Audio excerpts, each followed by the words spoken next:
ययेतस्मिन्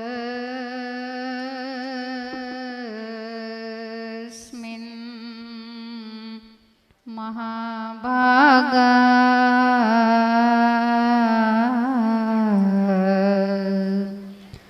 प्रीतिं कुर्वन्ति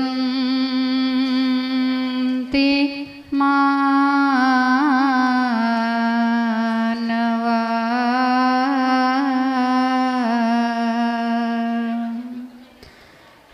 नारयो विभवन्ते तान्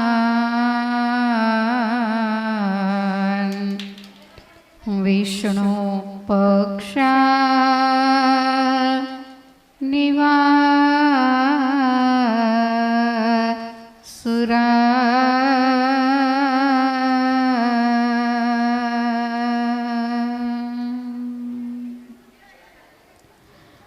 पवित्र અને પુણ્યવંતા દીપાવલીના આ નૂતન દિવસોમાં ભગવાન દ્વારકાધીશની પવિત્ર છત્રછાયામાં પરમાત્માના દિવ્ય ચરિત્રોને આપણે સાંભળી રહ્યા છીએ. રાજકોટ મહિલા મંડળ આયોજિત શ્રી કૃષ્ણ ચરિત્ર કથામૃત ભગવાન વ્યાસ નારાયણના શબ્દોનો સાથ લઈ 10મા સ્કંદને માધ્યમ બનાવી અને આપણે સાંભળી રહ્યા છીએ. જેમ દ્વારિકાનો સમુદ્ર અગાધ છે એમ દ્વારકાધીશના ચરિત્રો પણ જન્મ અને કર્મ પણ અગાધ છે.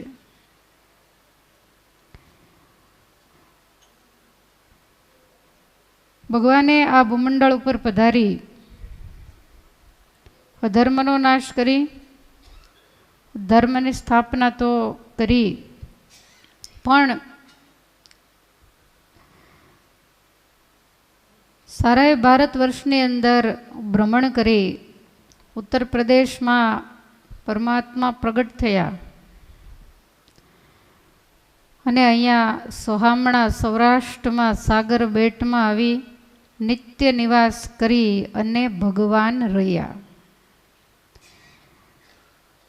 આજે તમારા છોકરાઓ કોઈ સ્થાનની અંદર જન્મ્યા હોય પછી એને તમે ભણવા માટે ક્યાંક બીજે મોકલતા હો, પછી તમને એમ થાય કે ભણવામાં હોશિયાર છે તો માસ્ટર કરવા ક્યાં મોકલો?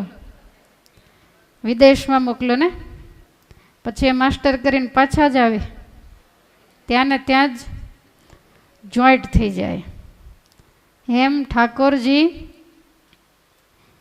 ગોકુળ મથુરાની અંદર પ્રગટ્યા, બચપણ એમનું ત્યાં વીત્યું અને 25 વર્ષની ઉંમરે પરમાત્મા સાગર બેટમાં આવી પોતાની રાજધાની બનાવીને અહીંયા જ રહ્યા. હોય ઘણા મોટા મોટા એવા રાજાઓ થયા કે જેની રાજધાનીમાં અઢળક સુખ સાહેબી હોય, પણ આ દ્વારકાધીશની નગરી એવી હતી કે આખી સાવ સોનાની નગરી. તમે કીર્તનમાં રૂપાને કીધું, દ્વારકા એમ કંઈ રૂપું જ નહોતું, બધે એકલું 16 વલ્લું સોનું જ હતું. વિચાર કરો, જેની દિવાલો સોનાની, જેના રાજમાર્ગ સોનાના. ઠાકોરજીએ વિશ્વકર્માને આજ્ઞા કરી અને રાતોરાત ત્યાં નગરી બનાવેલી, જેમાં આ લોકના માણસનો તન મન કે ધનથી કોઈ જ મહેનત નહોતી, અને જેમાં આપણે કાંઈ તન મન ધનથી મહેનત ન કરી હોય આપણા માટે તો અણહકનું જ કહેવાય. લંકા નગરી છે એ પણ સુવર્ણની હતી. એટલે આપણા બધા ઉપર કૃપા કરી અને ભગવાને હનુમાનજી મહારાજને મોકલ્યા અને એ સોનાની નગરીને સળગાવી દીધી. દ્વારિકા સુવર્ણની હતી. તો પરમાત્મા જ્યારે આ લોકમાંથી વિદાય થયા, વિશ્વકર્માજી આપણા માટે નહોતી બનાવી, તો પરમાત્માની સેવા માટે રિદ્ધિ સિદ્ધિ હાજર હતી. એટલે ભગવાન ગયા એટલે પછી આપણા માટે તો એ અણહકનું જ કહેવાય.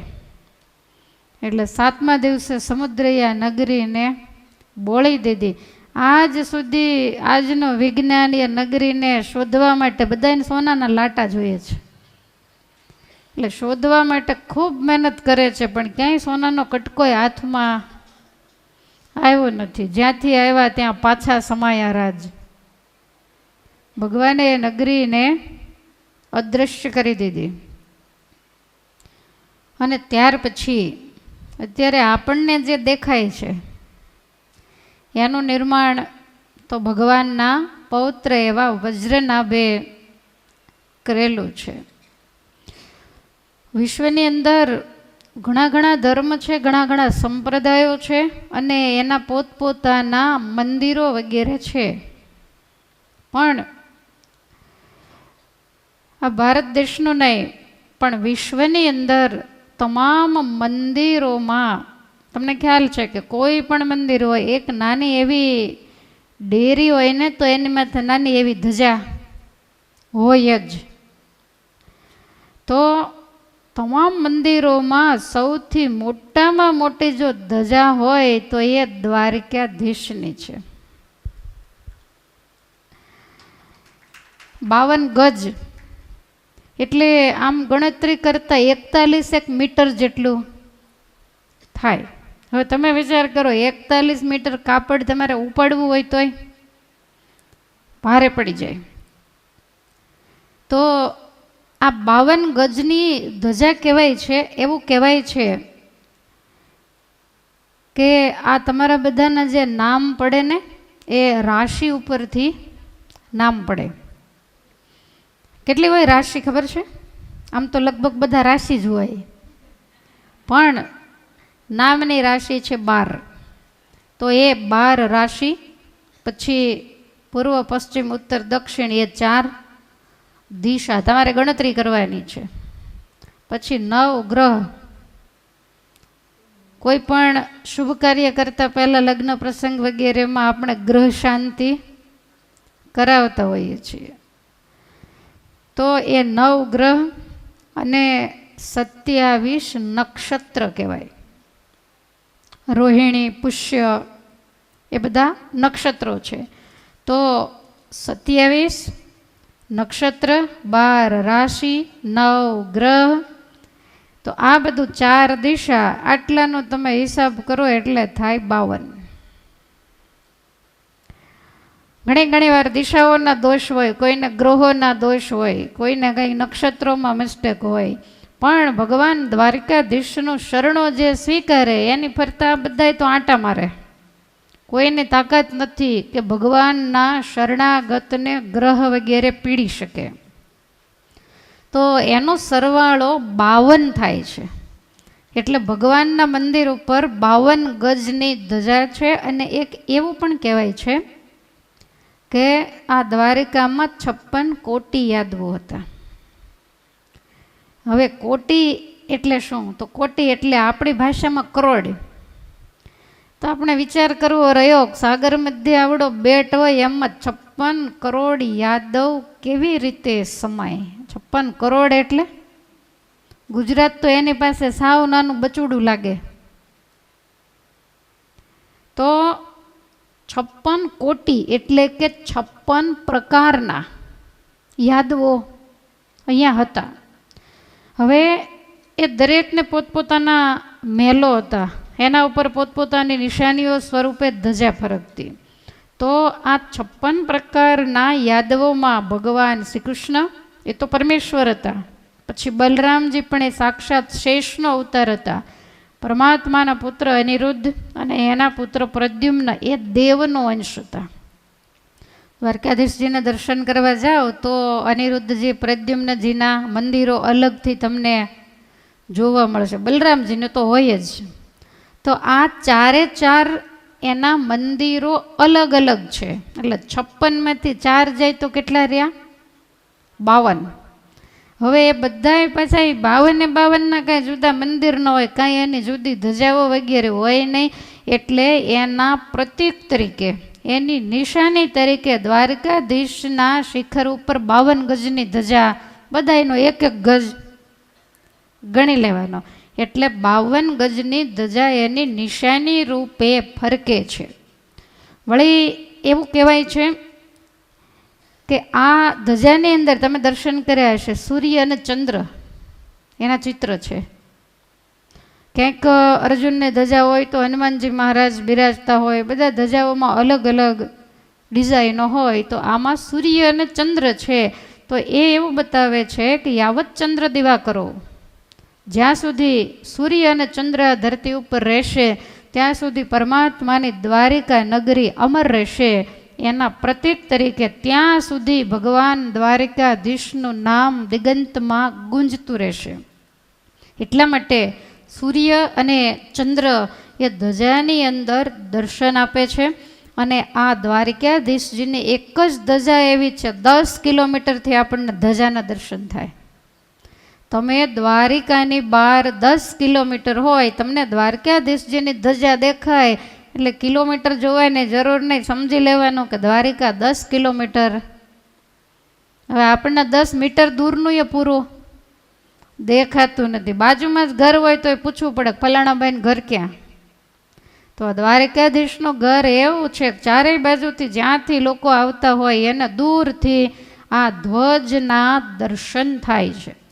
અને એક આશ્ચર્યની વાત એ છે કે પવન કોઈ પણ દિશામાંથી ફેંકાતો હોય, ચારે દિશામાંથી પવન તો ફેંકાતો જ હોય, પણ દ્વારકાધીશજીની જે ધજા છે એ પશ્ચિમથી પૂર્વ બાજુ જ ફરકશે. આ તમારે જે 2-4 દિવસ દર્શન થવાના છે એટલે બરોબર ધ્યાન રાખીને દર્શન કરજો. જો ભગવાન જગન્નાથજી જગન્નાથપુરીમાં બિરાજે છે તો ત્યાંનો નિયમ એવો છે કે જે દિશામાંથી પવન આવતો હોય એનાથી વિરુદ્ધ દિશામાં ધજા ફરકે.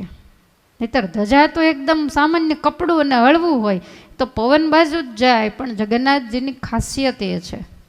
પણ જગન્નાથજીની ખાસિયત જગન્નાથપુરી જઈને જોવાની, અત્યારે તો દ્વારકાધીશની જ જોવાની. તો એવી રીતે અહીંયાની ખાસિયત એવી છે કે એ ધજા પવન ગમે તે દિશાનો હોય પણ એ પશ્ચિમથી પૂર્વ બાજુ જ ધજા લહેરાતી હોય છે. જોઈ લેજો. અમે જગન્નાથપુરી ગયા તો ઘણાને તો વિશ્વાસ ન આવે ને કે કઈ બાજુનો પવન હશે. હવે ચૂંદડી ઓઢી હોય ને નામ રાખે, ચૂંદડી તમે જુઓ હાથમાં ન રહે એવી ઝપાટા બંધ આ બાજુ જાય તો જગન્નાથજીની ધજા પહેલી બાજુ જાય. આ બધાય તીર્થસ્થાનોની અંદર કરોડો માણસો આવે, બધાયના આસ્થાના કેન્દ્ર છે. એ કોઈ અંધશ્રદ્ધાઓ નથી. આની પાછળ આપણી સંસ્કૃતિનું, આપણા ઋષિમુનિઓનું દિવ્ય અને ભવ્ય વિજ્ઞાન કામ કરે છે. આજના વિજ્ઞાન તો એની પાસે કાંઈ ગણતરીમાં નથી, પણ અત્યારે તો નવા નવા બધા સાધનો અને કોમ્પ્યુટર યુગ આવી ગયો એટલે આપણને એમ થાય કે આપણે બહુ આગળ વધી ગયા. પણ આપણા ઋષિમુનિઓ, તમે વિચાર કરો કે અત્યારે તો આવો બધો સમય એવો છે, પણ વર્ષો પહેલાં આપણા ઋષિમુનિઓ જંગલમાં રહીને કોઠા બોરા ખાનારા, એણે 100 વર્ષના કુંડળિયા કાઢેલા કે આ મહિનામાં આ દિવસે રાત્રે આટલા વાગે આટલી મિનિટે ગ્રહણ થશે ને આટલી મિનિટે મુકાશે. એમાં 1 સેકન્ડનો હજી સુધી કોઈ દી ફેર પડતો નથી. આવા અનુભવી મહાપુરુષો એ આ ધરતીમાં થયા. આમ તમે મેળવો ને તો ધર્મ અને વિજ્ઞાન ખૂબ જ મળતું આવે છે. તો ભગવાન દ્વારકાધીશને 3 વખત અથવા તો ક્યારેક 5 વખત ધજા ચડાવવામાં આવે. વિશ્વમાં એક જ મંદિર એવું હશે કે આટલી ઊંચાઈ ઉપર વારે વારે 41 મીટરની ધજાઓ ફરે.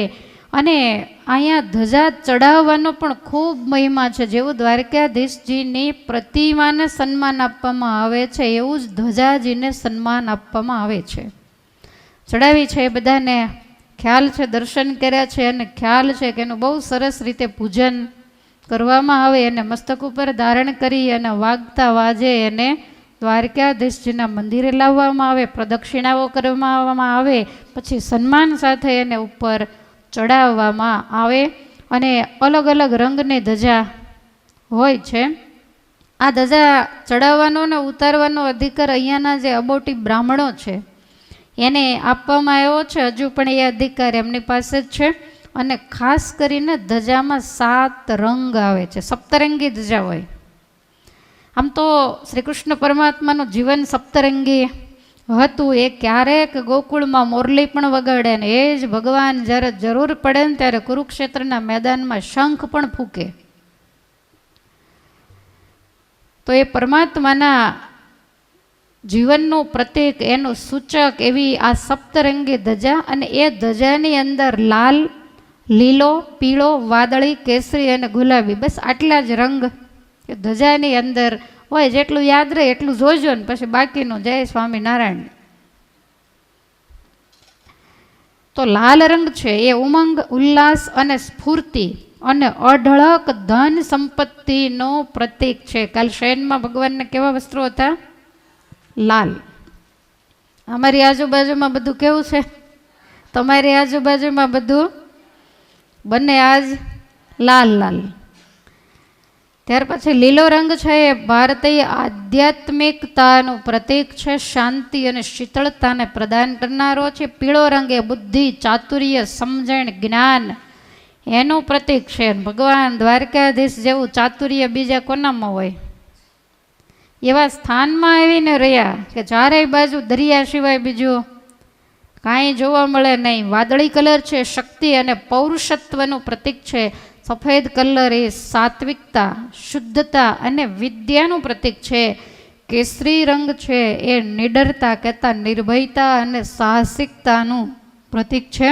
અને ગુલાબી રંગ છે એ દરેક મનુષ્યની સ્વાભાવિક પ્રકૃતિનું સૂચક છે. માણસનું શરીર છે એટલે કાયમ સુખ પણ ન હોય અને કાયમ દુઃખ પણ ન હોય, કાયમ સાજાય ન હોય અને કાયમ માંદા પણ, કાયમ રડતાય નથી ને કાયમ હસતા પણ નથી. એટલે ગુલાબી રંગ આપણને શીખવાડે છે કે ઘણા બધા કાંટાઓની વચ્ચે પણ ગુલાબ એવું ને એવું હસતું અને ખીલતું રહે છે ને બધાને સુગંધ, કાંટા પોતે ખાય અને સુગંધ બીજાને આપે. માટે આ રંગબેરંગી દુનિયામાં જ્યારે આપણે આવ્યા છીએ તો આપણા કર્મ પ્રમાણે સુખ દુઃખ આવે તો એમાં ગુલાબની જેમ પ્રફુલ્લિત રહેવું. શોક કરવાથી કાંઈ દુઃખ મટી જતું નથી. નહીતર તો બધા ભેગા થઈને શોક, કોઈ વ્યક્તિ ગુજરી જાય ને પછી એની પાછળ બધા રડતા હોય તો કોઈ રડવાથી એ વ્યક્તિ પાછી આવતી નથી. ને જો આવતી હોય તો આપણે રૂપિયા દઈને બધાને રડવા બોલાવીએ. પણ જે બન્યું એમાં કોઈ ફેરફાર થતો નથી. ઠીક છે, નજીકના સંબંધીઓ હોય એટલે દુઃખ જરૂરથી થાય પણ સમજણ તો રાખવી જ પડે. એમ ક્યારેક કોઈ પ્રકારનું દુઃખ, ક્યારેક કંઈક બીજા પ્રકારનું દુઃખ, આવું બધું ચાલ્યા જ કરે. એટલે ભગવાન આપણને એવું શીખવાડે છે કે જીવનની અંદર આવતા સુખ અને દુઃખની અંદર સમબુદ્ધિ રાખીને તમારે જે કરવાનું છે, તમારા ધ્યેય સુધી પહોંચવાનું છે ને એ કાર્ય તમે કરતા રહ્યો. તો આવી રીતે સપ્તરંગી પરમાત્માનું જીવન, સપ્તરંગી પરમાત્માના મંદિર ઉપર ફરકતી ધજા. તો આવી અજોડ આ ધજાનો એવો મહિમા છે, કદાચ કોઈ દ્વારિકા આવ્યું અને કોઈ કારણસર એમને જવાય જ નહીં, પણ આ તો ખાલી કહું છું કે કદાચ કંઈક એવું બન્યું ને દ્વારકાધીશના દર્શન ન થયા તો ધ્વજાજીના દર્શનને એને દંડવટ કરે તો દ્વારકાધીશના દર્શન કર્યા બરોબર ફળ મળે. પણ આજના આળસુડા લોકોને એવું કહેવાય નહીં, નહીંતર ધજાના દર્શન કરીને જ ચાલતા થઈ જાય. પણ ઘણી વખત એવું બને, ઘણાઈને એવો નિયમ હોય કે દ્વારકા આવ્યા તો ઠાકોરજીના દર્શન કર્યા વગર અન્ન જળ ન લેવું. તો પછી ક્યારેક એવી પોઝિશન આવે તો ધજાજીના દર્શન કરે તો ચાલે. બાકી દ્વારિકામાં આવ્યા એટલે દ્વારકાધીશના દર્શન કર્યા વગર રહેવાય નહીં. દિવસમાં એક વખત તો ચોક્કસથી દર્શન કરવા જ પડે. ધજાની છૂટ હોય તો તમારે ઉતારેથી નીચે ઉતરવાની જરૂર નથી. 10-10 કિલોમીટર જો દર્શન થતા હોય તો આપણને કેમ ન થાય? પણ ઠાકોરજીના દર્શન આવા તીર્થસ્થાનમાં આવી અને જરૂરથી કરવા પડે. તો આ પરમાત્માના 52 હાથની ધજાના આપણે ગુણ ગાયા અને ખરેખર ગાવા જેવા છે. તો એવા પરમેશ્વર જેનું બાળપણ વ્રજની અંદર વીત્યું છે, એ બાળપણની કથાઓને આપણે સાંભળી રહ્યા છીએ. ગર્ગાચાર્યજી આવી અને પરમાત્માનું નામકરણ વિધિ કર્યો. ગર્ગાચાર્યને પોતાના સ્વરૂપનું ભગવાને જ્ઞાન આપ્યું અને ધીમે ધીમે કરતા હવે ભગવાન મોટા થઈ રહ્યા છે. શુકાચાર્ય કહે છે કે ભગવાન 5 મહિનાના થયા એટલે ગોઠણિયા બેર બેસતા અને ચાલતા બધું શીખી ગયેલા. તો હે રાજા, કાલે ન વ્રજ તાલ્પે ન ગોકુલે રામ કેશવો જાનુભ્યામ સહ પાણીભ્યામ જાનુભ્યામ સહ પાણીભ્યામ રીંગમાણો વિજનતુ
કાલે ન વ્રજ તાલ્પે ન ગોકુલે રામ કેશવ.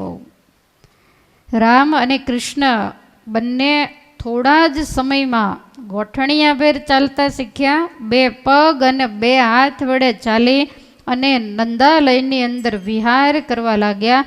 ધીમે ધીમે ગોઠણિયાભેર ચાલતા ચાલતા નંદાલયના પગથિયા ઉતરી અને નંદજીના ચોકમાં થઈ અને બાજુમાં ગૌશાળા છે ત્યાં બંને ભાઈઓ જાય. દાઉજીને તો ચાલતા આવડતું હશે, પણ ભગવાનની ભેગા એ ગોઠણિયાભેર જ ચાલે છે. અને બાળકોને એવી ટેવ હોય,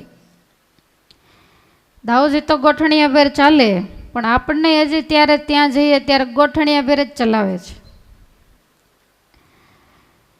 તો ગૌશાળામાં બંને ભાઈઓ જાય, ગાયો ચરવા માટે ગઈ હોય. નાના નાના જે એના બછડા વાછરડા હોય એ બાંધેલા હોય. અને નંદરાયજીને તો એવો કાંઈ ટાઈમ નહોતો કે ઠાકોરજીને કાંઈ ચલણ ગાડી સાયકલું લાવી દે. એટલે એ નાના નાના વાછરડા પાસે ગોઠણિયાભેર જાય ને પછી પાછળથી આમ પૂંછડી જાલીને ઊભા થાય. વાછરડા ચંચળ હોય એટલે આમથી તેમ ચાલે. ભગવાને ભેગી પાપા પગલી માંડે છે તો વાછરડાના પૂંછ પકડી અને પરમાત્મા ચાલતા શીખ્યા. 1 વર્ષના થયા ત્યાં સુધીમાં ભગવાન ચાલતા ને બોલતા બેય શીખી ગયા. હોશિયાર પાણીદાર બાળક હોય તો એ 12 મહિનાનું થાય ત્યાં સુધીમાં બોલતા અને ચાલતા બેય શીખી જાય. ગમે એવું વાલું હોય ને લાડક્યું હોય તો એમનામ તેડી ન ફરાય અને બધું ટાઈમે શીખવાડવું જ પડે. ઘણાને તો એટલા બધા લાડકા હોય કે 12 મહિનાના થાય તો ચાલવાનું ક્યાંય બેસવાનો દીધા હોય અને પછી મારી જેમ વધી ગયા હોય. ખ્યાલ આવે છે? એનો સમય હોય. 5મા મહિનામાં બાળક બેસે એટલે એનો ભૂમિ ઉપવેશન સંસ્કાર કરવો જ પડે. અને જે વસ્તુ તમે ટાઈમે શીખવાડો ને એમાં જ મજા છે. તો ભગવાન તો અતિ ચપળ એટલે પરમાત્મા ચાલતા અને બોલતા બંને શીખી ગયા. અને હવે પરમાત્માની પાવન પગલીઓ વ્રજની ધરતી ઉપર પડવા માંડી છે. ધીમે ધીમે સવારમાં સ્નાન કરાવી અને માતા ભોજન વગેરે કરાવી સરસ શૃંગાર કરે. ભગવાનના મસ્તક ઉપર ઘૂંઘરાળા કેશ છે. વસુદેવજીએ 11 વર્ષે ઉતરાવ્યા, ત્યાં સુધી ઠાકોરજીએ કેશ ઉતરાવ્યા નથી. એટલે માતાજી સરસ મજાની ચોટલી લઈ દે અને એ ચોટલીની અંદર અલગ અલગ પ્રકારના ફૂલ અને અલગ અલગ પ્રકારની મોતીડાની શેરો આવું બધું નાખે. બ્રહ્માનંદ સ્વામીએ લખ્યું, નટ નાગર છેલ નાનુડા, માથે નવલ મોતીડાના જુડા, અને બ્રહ્માનંદના વાલા લાગો રૂડા. માતાજી સરસ મજાના મોતીના જુડા એ ચોટલીની અંદર લગાવી દે. અને પછી બંને ભાઈઓએ સરસ મજાની પીળી પીતાંબરી પહેરી હોય, ખેસનો ટુકડો એને કસી અને કમરે બાંધ્યો હોય એક સરખી બેયને. ઉંમર ભગવાન નાના હતા પણ શરીરે મજબૂત હતા, એટલે બે ભાઈ સરખા દેખાય. શ્યામ અને ગૌર સરસ મજાની જોડી એકલા એકલા ચાલતા શીખ્યા, એટલે એકબીજાનો હાથ પકડી અને પછી નંદાલયની બહાર વ્રજની ગલીઓમાં રમવા માટે જાય. ભગવાનની જ ઉંમરના નાના નાના ગોપ બાળકો બધાએ પરમાત્માની સાથે ભેગા થાય, પાસે આવે, બધાએ બેસે, રમત કરે, વાતોચીતો કરે. એકવાર ભગવાન કહે છે કે મિત્રો, તમે બધાય મારા જેવડા જ છો, તો દુબળા પાતળા કેમ છો?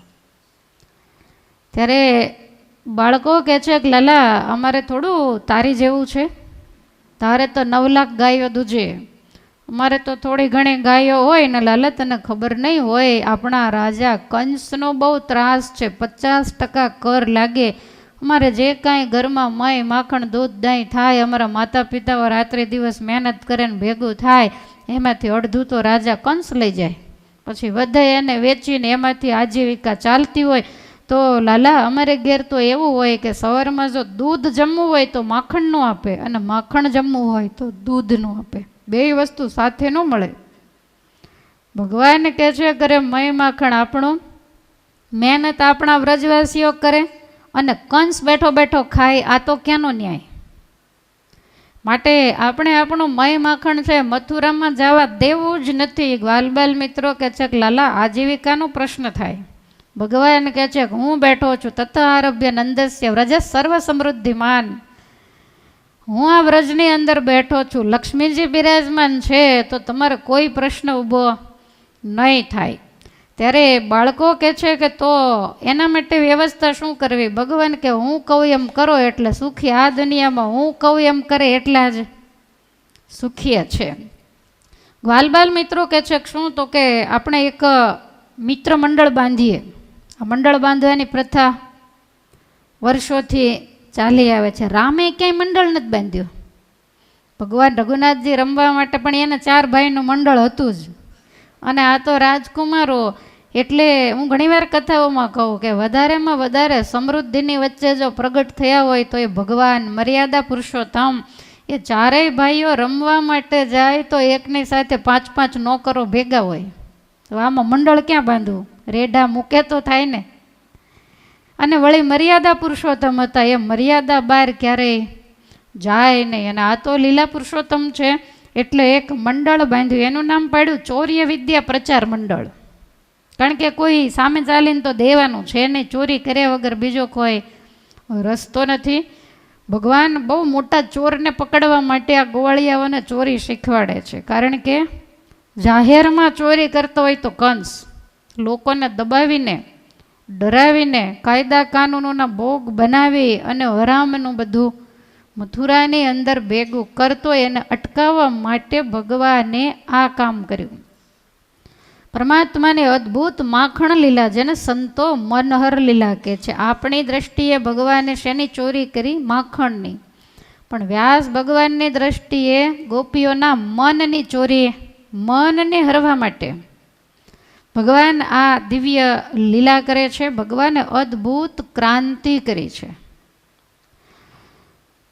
બાળકોને બધાને શીખવાડી દીધું કે સવારમાં નાહી ધોઈને તમારી માતાઓ તૈયાર કરી દે એટલે તમારે બધાને આ ગામની ભાગોળે ભેગા થઈ જવાનું. હું આવી જાય. ભગવાન લીડર બન્યા, પ્રમુખ.